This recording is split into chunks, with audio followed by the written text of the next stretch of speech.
માંડવી સર્પિણી નામની જુઈએ રાજાના શયનખંડમાં પડાવ નાખ્યો હતો. રાત્રે જ્યારે રાજા સૂઈ જતો ત્યારે તેણી બહાર નીકળી જતી, તેનું લોહી ચૂસી લેતી અને પછી તેની જગ્યાએ સંતાઈ જતી. યોગાનુયોગ એક દિવસ રાજાના બેડરૂમમાં અગ્નિમુખ નામનો માંકડ પણ આવી પહોંચ્યો. જ્યારે જુએ તેને જોયો ત્યારે તેણે તેને ત્યાંથી જવાનું કહ્યું. પોતાના કાર્યક્ષેત્રમાં બીજા કોઈની દખલગીરી તેમણે સહન ન કરી.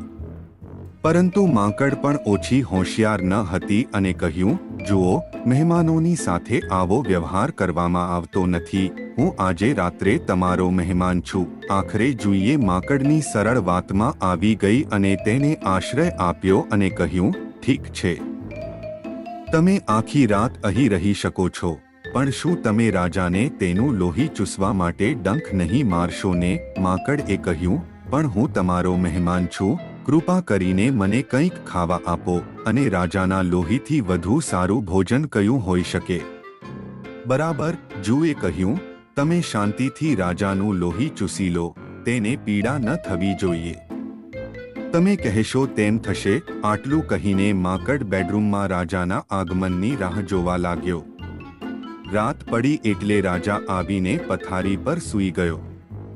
બધું ભૂલીને માંકડ રાજાને કડવા દોડી અને તેનું લોહી ચૂસવા લાગી.